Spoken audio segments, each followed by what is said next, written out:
Bayis Analiz Merkezi'ne hoş geldiniz. 1 Kasım Cumartesi bültenini konuşacağız. Brighton Leeds United mücadelesine gideceğiz. Ferdi Kadıoğlu Brighton'ın detaylarına bakacağız.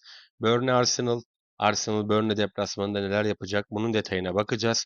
Tottenham Chelsea mücadelesini, derbisini konuşacağız. Canlı tahtamız ve player tercihlerimiz olacak. Her gün saat 4'ten arasında karşınızdayız. Kaçırmamak için abone olabilirsiniz diyelim ve hadi gelin Brighton'a gidelim.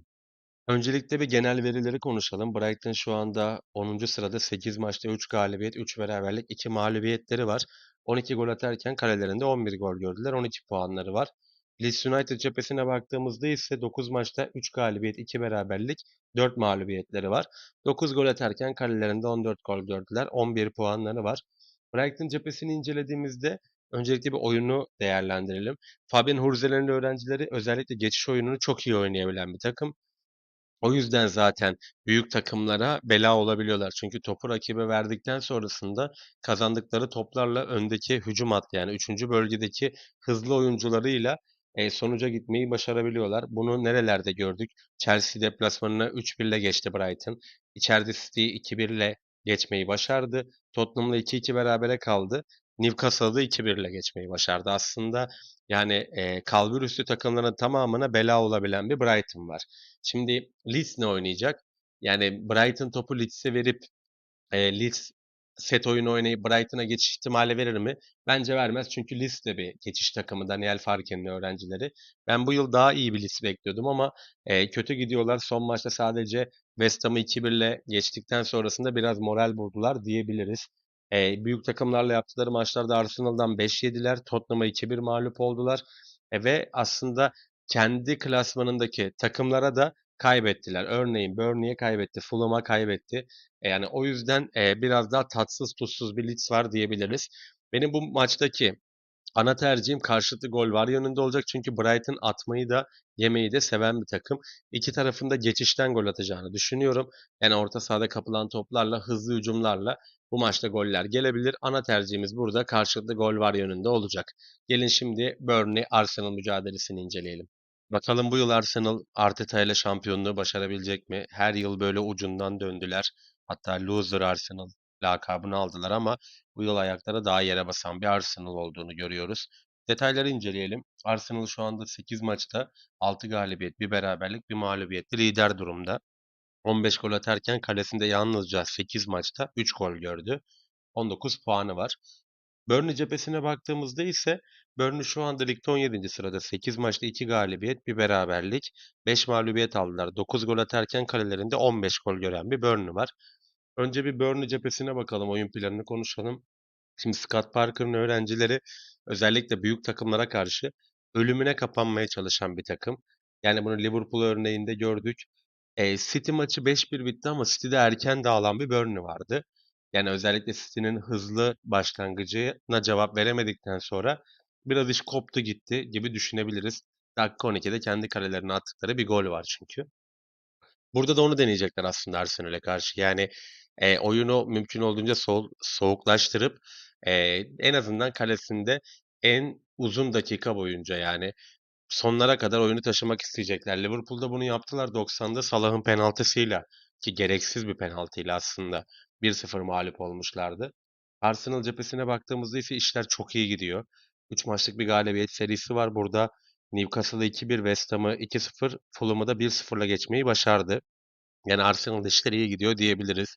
Arsenal'ın bence eksik parçası tamamlandı. Zaten oturmuş bir savunma tandemi vardı. Gabriel Saliba ile birlikte. Orada Zubimendi'nin etkisi çok fazla. Orta sahayı toparlayan bir nevi bu takımın askeri Zubimendi gibi düşünebiliriz.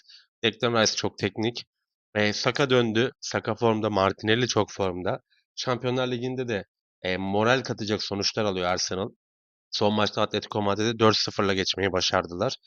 Burada eksik parça Gyökeres'ti bence. Gyökeres'in de gelmesiyle birlikte ki o da daha form yakalayacaktır.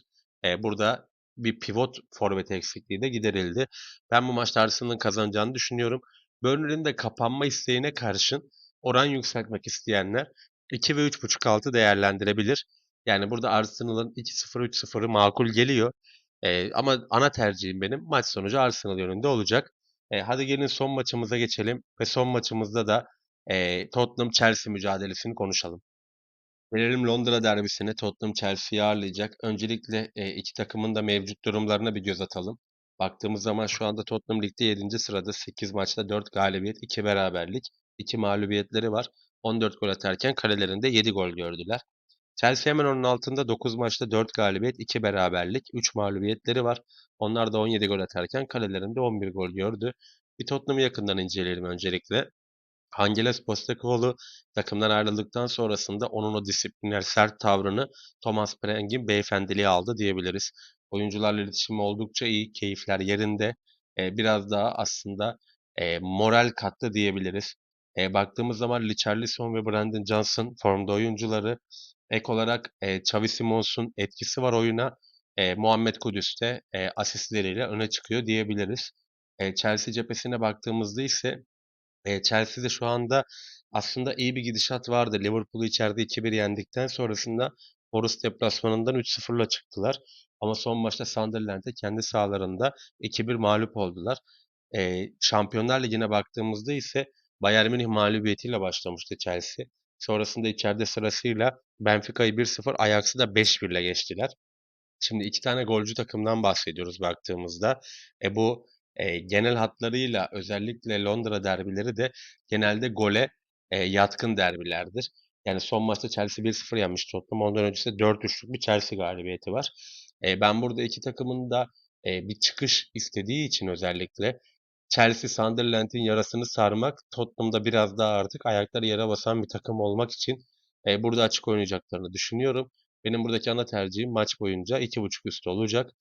Maçın bir tarafı 3-0'ı var mı? Olabilir. Chelsea tarafına daha yakınım o kısımda. Yani karşılıklı gol var ve 2.5 üstü değerlendirilebilir. Ama düz 2.5 üstü de kıymetli olacaktır bence gün oranı için. Her gün saat 4'ten liste karşınızda oluyoruz. Kaçırmamak için abone olabilirsiniz. Hatırlatmalarımızı yapalım. Hadi gelin şimdi canlı tahtamıza ve player tercihlerimize bakalım.